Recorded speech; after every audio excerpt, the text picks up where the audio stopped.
வணக்கம். செல்வகுமாரின் அதிகாலை வானிலை ஆய்வறிக்கை. அதிகாரப்பூர்வ வானிலை அறிக்கைக்கு இந்திய வானிலை ஆராய்ச்சித்துறை அறிக்கையை பார்க்கவும். 2025 ஆகஸ்ட் 24 ஞாயிற்றுக்கிழமை அதிகாலை நிலவர வானிலை பதிவு.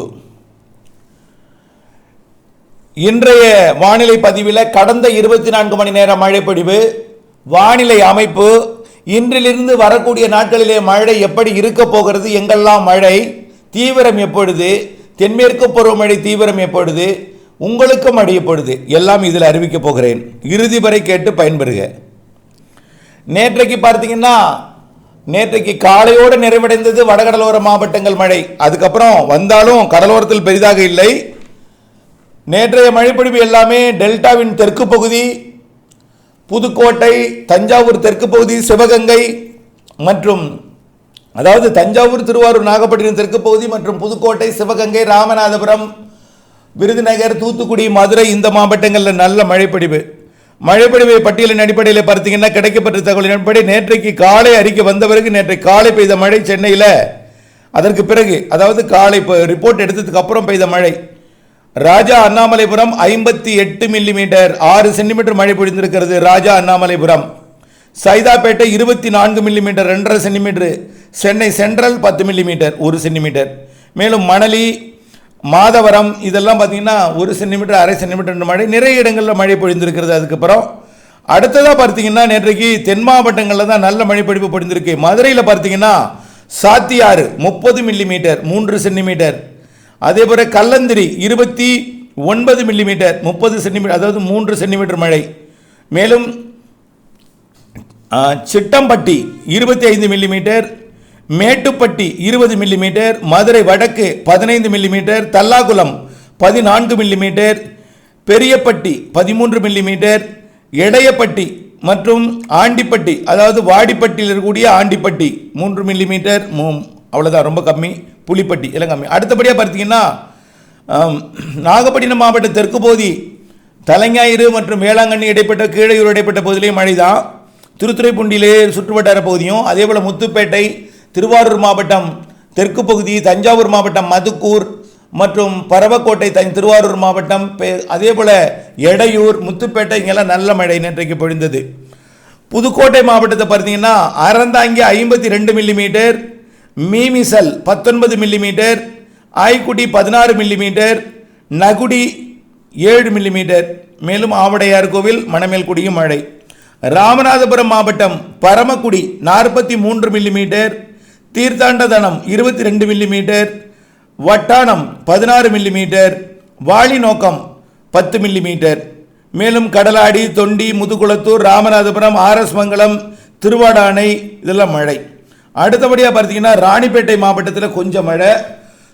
அதாவது சோளிங்கர் மற்றும் ஆற்காடு, பணப்பாக்கம் இங்கெல்லாம் மழை.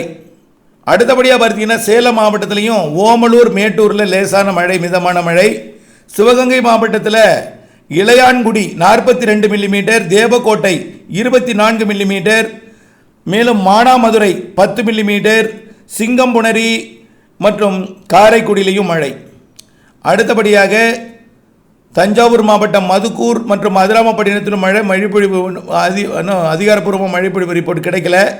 நீலகிரி மாவட்டத்தில் கூடலூர் பஜார் 20 மில்லிமீட்டர், மேலும் உட்பிரேயர் எஸ்டேட், ஹரிசன் மலையாள செருமுல்லி இதெல்லாம் மழை. மேலும் நிறைய இடங்களில் மழை. தேனி மாவட்டத்தை எடுத்திங்கன்னா பெரியகுளம், சோத்துப்பாறை, பெரியார் அணை மழை. அதேபோல் திருவாரூர் மாவட்டம் Muthupettai sub register office 11 millimetre 1.1 centimetre 1 centimetre. அடுத்தபடியாக தூத்துக்குடி மாவட்டம் சூரங்குடி, விளாத்திக்குளம், காடல்குடி மழை. அடுத்தபடியாக பார்த்தீங்கன்னா, விருதுநகர் மாவட்டத்தில் Virudhunagar 35 millimetre, Sivakasi RTO office 13 millimetre, Tiruchuli மற்றும் கோவிலாம்குளம் மழை. வணக்கம். அடுத்தபடியா வானிலை அமைப்பு. வானிலை அமைப்பை பொறுத்த வரைக்கும் தென்னரை கோளத்தில் மாலத்தீவை ஒட்டி குறைந்த அழுத்த பகுதி ஒன்று நீடித்துக் கொண்டிருக்கிறது. அந்த இடத்துல காற்று திசை மாறும் பொழுது அந்த மாலத்தீவிற்கு வடக்கு புறம் லட்சத்தீவு மாலத்தீவு இடைப்பட்ட பகுதியில் உயரழுத்தம் ஏற்பட்டிருக்கு. அதாவது காற்று திசை மாறும் பொழுது என்ன ஆகுதுன்னா, காற்று மேலெழும்போது உயரழுத்தம் ஏற்படும், உயரழுத்தம் இறங்கும் பொழுது குடை போல் இறங்கும் அப்படியே. அதனால கேரளாவிலே மழை இல்லை, மேற்கு தொடர்ச்சி மலையில் மழை இல்லை. அப்போ குடை போல் இறங்குவது எங்கே வந்து கீழே இறங்குதுன்னா, லட்சத்தீவு மாலத்தீவுக்கு இடைப்பட்ட மேலெழுந்திருக்கக்கூடிய காற்று கிழக்கு நோக்கி குடைபோல் இறங்கி எங்கே வந்து தரையை தொடுதுன்னா, கொடைக்கானல் மலையை தாண்டி மதுரை மாவட்டம், அதாவது திண்டுக்கல் மாவட்டம் நத்தத்துக்கு அந்த பக்கம் தரையை தொடுது. அதே போல் மணப்பாறையில் தரையை தொடுது. அதே போல் கரூர் மாவட்டம், அதே போல் மதுரை விருதுநகர் மாவட்டத்தோட கிழக்கு பகுதியில் வந்து தரையை தொடுது. அதாவது மேலெழுந்து குடைபோல் இறங்கி தரையை தொடுமிடம் உள் மாவட்டங்கள்னு சொல்லலாம். பாலக்காட்டு கணவாயில் காற்று இருக்கவே இருக்காது, 10 கிலோமீட்டர் வேகத்தில் காற்று வரும். ஆனால் மேற்கு திசை காற்று எங்கே இருக்குன்னா மேலடுக்கில் வந்துட்டு இருக்கு. மேலடுக்கில் மலையோட அங்கே இருக்கக்கூடிய ஆனமலை சிகரத்துக்கும் மேலே வருகிறது, வந்து படிப்படியாக அப்படியே கீழே இறங்கி திண்டுக்கல் மாவட்டம் கிழக்கு பகுதியிலிருந்து கிழக்கு நோக்கி வருது. இதனால் டெல்டாவில் குளிர், நேற்று நள்ளிரவிலே இன்றைக்கு அதிகாலையெல்லாம் கடும் குளிர் நிலவி கொண்டிருக்கிறது. உங்களுக்கெல்லாம் தெரியும், ஏசி போட்டிருக்கவங்களுக்கெல்லாம் கடுமையான ஒரு அதிகமான குளிர்ச்சி அடைஞ்சிருக்கும். ஏசி வெளிப்பக்கம், அதாவது திறந்த வெளியே ஏசியாக இருந்திருக்கும். கடும் குளிர் காரணம் உயர் அழுத்தம் தான் இந்த குளிருக்கு காரணம். இந்த உயர் அழுத்தம் என்பது விலகும் படிப்படியா. நேற்றைக்கு தமிழ்நாட்டின் வளிமண்டலத்தில் நீடித்துக் கொண்டிருந்த காற்று சுழற்சியும் ஆந்திர பிரதேச கடல் பகுதியை நோக்கி நகர்ந்து போய்விட்டது. இப்ப ஆந்திர பிரதேசத்தின் வடக்கு பகுதிக்கு அப்பால் ஒடிசா கடலோரத்தில் காற்று சுழற்சி உருவாகி இருக்கு. அந்த காற்று சுழற்சியோட போது இணைந்து விட்டது இந்த வளிமண்டல சுழற்சியும். இப்போ அங்கே 25ஆம் தேதி நாளை காற்றழுத்த தாழ்வு பகுதி உருவாக போகுது. இந்த காற்றழுத்த தாழ்வு பகுதி 26, 27, 28ஆம் தேதி தீவிரமாக தென்மேற்கு பருவக்காற்றை ஈர்க்கும். அப்பொழுது அரபிக்கடலிலே மாலத்தீவிற்கும் லட்சத்தீவிற்கும் இடைப்பட்ட பகுதியில் நீடித்துக் கொண்டிருக்கூடிய இந்த உயர் அழுத்தம் விலகி தென்மேற்கு பருவக்காற்றை கேரளா வழியாக ஏற்றும். அதில் நிறைய அமைப்பு இருக்கு. வங்கக்கடல்லையும் இலங்கைக்கு அருகே ஒரு வளிமண்டல சுழற்சி உருவாக போகுது. 2 அமைப்பு நான் ஏற்கனவே சொன்னேன். 27ஆம் தேதி இலங்கைக்கு அருகே ஒரு வளிமண்டல சுழற்சி உருவாக போகுது, ஒடிசா கடலோரத்தில் ஒரு வளிமண்டல சுழற்சி உருவாக போகுதுன்னு சொன்னேன். இந்த இலங்கைக்கு அருகே இருக்கக்கூடிய வளிமண்டல சுழற்சி ஆந்திர பிரதேசம் மற்றும் கர்நாடகாவிலிருந்து வரக்கூடிய வெப்ப நீராவியை தமிழ்நாட்டின் ஊடாக ஈர்த்து வங்கக்கடல் வளிமண்டல சுழற்சி கட்டுப்படுத்தி வடக்கு வங்கக்கடலின் தாழ்வு பகுதி நோக்கி வழி அனுப்பும். கேரளா வழியாகவும் தென்மேற்கு பருவக்காற்றை கட்டுப்படுத்தி ஈர்த்து வடக்கு வங்கக்கடல் நோக்கி வழி அனுப்பும். இதனால 27, 28, 29 தேதிகளிலே கேரளாவிலே 26 தொடங்கும். 26, 27, 28, 29 ஆகிய 3 தேதிகள் கேரளாவிலே தென்மேற்கு பருவமழை தீவிரமடையும். மீண்டும் அதாவது இன்றைக்கு புழுக்கம் நிலவும். என்ன காற்றே இருக்காது. காற்று எங்க போகுது? மலை சிகரத்திற்கு மேலே, கொடைக்கானல் மலைக்கு மேலே, வால்பாறை மலைக்கு மேலே, நீலகிரி மலைக்கு மேலே பயணித்துக் கொண்டிருக்கூடிய காற்று படிப்படியாக அந்த உயரழுத்தம் விலகும் பொழுது கீழிறங்கி வந்து கடல் நீராவியை சுமந்து வந்து கேரளாவிலே ஏற்றும்.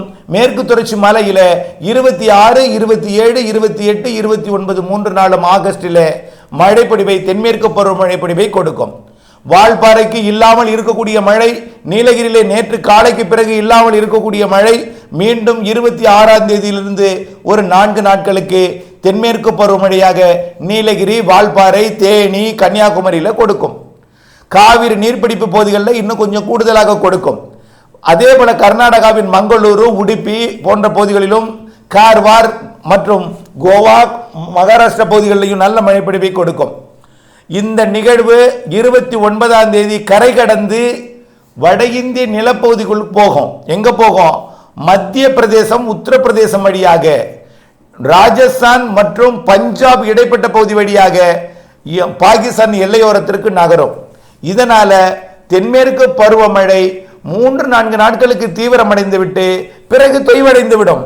அதற்கு பிறகு தமிழ்நாட்டிலே கடலோரம் நீடித்துக் கொண்டிருக்கூடிய, இலங்கைக்கு அருகே நீடித்துக் கொண்டிருக்கூடிய வளிமண்டல சுழற்சி காரணமாக தொடரும் மழை, அதாவது 27, 28 வட கடலோரம் மற்றும் டெல்டாவிலே ஒரு சில இடங்களில் மழை இருக்கும். 27, 28 அதாவது தென்மேற்கு பருவமழை 26, 27, 28, 29 கொஞ்சம் தீவிரமாக இருக்கும். சாரல் வரும், முக்கோணம் வரைக்கும். பெரிதாக சாரல் வராது, லேசான சாரல். நெகமம் வரைக்கும் லேசான சாரல். அப்பாச்சி கவுண்டமதிக்கு கொஞ்சம் நல்ல மழை. நீலகிரிக்கு மழை, வால்பாறைக்கு மழை, தேனிக்கு மழை, கொடைக்கானலுக்கு சாரல், கன்னியாகுமரிக்கு மழை கொடுக்கும். 26, 27, 28, 29. அதே நேரத்தில் 27, 28 டெல்டா மற்றும் வடகடலோரத்தில் லேசான மிதமான மழையை கொடுக்கும். வட உள் மாவட்டங்களுக்கும் கொடுக்கும். 27, 28, 29, 30, 31 தமிழ்நாட்டுக்கு மழை இல்லை. என்னன்னா அது கடந்து போய்விடும். அந்த நிகழ்வு காற்றை திசை மாற்றி கொண்டு போய்விடும். அந்த நிகழ்வு கடந்து போய்விடும், காற்றை திசை மாற்றி கொண்டு போய்விடும். அது டெல்லியை தாண்டும் பொழுது மீண்டும் 2ஆம் தேதி 3ஆம் தேதி தென் மாவட்டங்களுக்கு மழை பொழிவை கொடுக்கும்.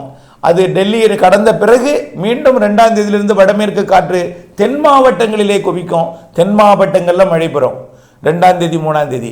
அப்போ 2ஆம் தேதி 3ஆம் தேதி மேற்கு தொடர்ச்சி மலைக்கு மழை கிடையாது. சென்னைக்கு நான் இப்போ ஒவ்வொன்றா நீங்கள் நினச்சி பார்க்கணும் எங்கெங்கெல்லாம் சொல்லியிருக்கேன்னு. மேற்கு தொடர்ச்சி மலைக்கு 26, 27, 28, 29 தான். பாலக்காட்டு கணவாய்க்கு சாரல் லேசாக வரும், அவ்வளவுதான், பெரிதாக இருக்காது. கேரளாவில் நல்ல மழை இருக்கும், வயநாடு குடகுல நல்ல மழை இருக்கும், நீலகிரியில் இருக்கும், வால்பாறையில் இருக்கும். அதிகபட்சமாக 5லிருந்து 8, 10க்கு மேலே போகாது. அது ஒன்று புரிஞ்சுக்குங்க.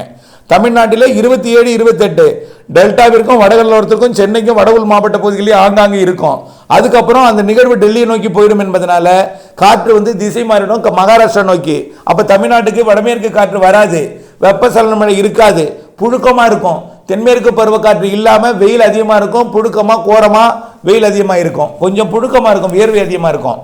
அப்போ தென் மாவட்டங்களுக்கு மட்டும் மழை தரக்கூடிய வகையில் தமிழ்நாட்டின் வெப்ப நீராவி தென் மாவட்டத்தை ஒட்டி வளிமண்டல சுழற்சி அமைய அது தென் மாவட்டங்களுக்கு மட்டும் 29, 30, 1, 2, 3ஆம் தேதி வரைக்கும் தென் மாவட்டங்களுக்கு மதுரை, சிவகங்கைக்கு தெற்கே ஆங்காங்கே மழை இருக்கும். இதுதான் மழை. நல்ல மழைன்னா செப்டம்பர் 4ஆம் தேதியிலிருந்து டெல்டா, வடகடலோரம் மற்றும் வடவுள் மாவட்டங்களுக்கு தொடங்கி மெல்ல 5, 6, 7, 8 தேதிகளில் கொஞ்சம் கொஞ்சமாக பரவலாகும். செப்டம்பர் 8க்கு மேல் மேலும் பரவலாகும். செப்டம்பர் 12க்கு மேல் மேலும் பரவலாகும். செப்டம்பர் 12லே வங்கக்கடலில் நிகழ்வு உருவாகி ஆந்திர பிரதேசம் போகும். இவையெல்லாம் நாம் ஏற்கனவே தெளிவாக நீண்டகால வானிலை அறிக்கையிலே அறிவித்திருக்கிறோம். செப்டம்பர் மாத வானிலை அறிக்கையிலையும் தென்மேற்கு பருவமழை இறுதிக்கட்ட மழை பொழிவிலையும் அறிவித்திருக்கிறோம். புரிந்திருக்கும் என்று நினைக்கிறேன். தொடர்ந்து வானிலை ஆய்வறிக்கையுடன் இணைந்திருந்து வானிலை அறிந்து விவசாயம் செய்திட அன்போடு கேட்டுக்கொள்கிறேன். இப்போ எங்களுக்கு எப்போ சார் மழை, நீங்கள் சொன்னதில் எதுவுமே புரியலையே அப்படின்னு நீங்கள் கேட்கலாம். இதை மீண்டும் ஒரு முறை கேட்டிங்கன்னா புரியும். மேற்கு தொடர்ச்சி மலையில் குறைவான மழை 26, 27, 28, 29. டெல்டா மற்றும் வடகடலோரத்தில் 27, 28 2 நாளைக்கு லேசான மழை உள் மாவட்டங்கள், வட உள் மாவட்ட பகுதிகளிலையும். மலை மறைக்கக்கூடிய கொடைக்கானல் மலை மறைக்கக்கூடிய புதுக்கோட்டை, சிவகங்கை மாவட்ட பகுதிகளிலும் ஒரு சில இடங்களில் மழை இருக்கும். பெரிதாக மழை எதிர்பார்த்து விட வேண்டாம், ஆனால் இருக்கும். வடகடலோரம், வட உள் மாவட்ட டெல்டாவிற்கு 27, 28 இருக்கும்.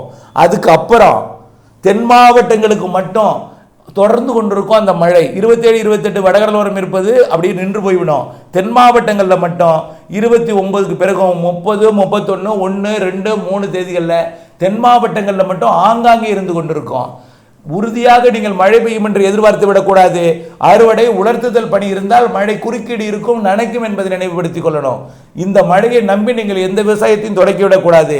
செப்டம்பர் 4ஆம் தேதிக்கு பிறகுதான் நல்ல மழை இருக்கும். அதுவும் முதல்ல தொடக்கம் டெல்டா, வடகடலோரம். செப்டம்பர் 4, 5, 6 வட உள் மாவட்டம். செப்டம்பர் 8க்கு மேல் இன்னும் கொஞ்சம் பரவலாகும். செப்டம்பர் 12க்கு மேல் நல்லா பரவலாயிடும். செப்டம்பர் 15க்கு மேல் தொடங்கி அக்டோபர் 15 வரைக்கும் நிறைய மழை காத்திருக்கு. அது தொடர்பாக அறிக்கையை அடுத்ததாக சமர்ப்பிக்கிறேன். இணைந்திருங்கள் அப்டேட்ஸுடன். வானிலை அறிந்து விவசாயம் செய்யும் பழக்கத்தை ஏற்படுத்திக் கொள்ளுங்கள். தூறல் விழுந்ததும் வானிலை அறிக்கைக்குள் வருவதும், வெயில் வந்தால் அருகே நெருங்காமல் இருப்பதும் இது உங்களுடைய நஷ்டத்திற்கும் வழிவகைக்கும். வானிலை அறிந்து, மாறுதல் அறிந்து திட்டமிடுதல் என்பது அவசியம். 5 நிமிடம் இதற்காக செலவு செய்ய முயற்சி செய்யுங்கள், வெற்றி அடையலாம். இணைந்தே இருங்கள் அப்டேட்ஸுடன். நன்றி.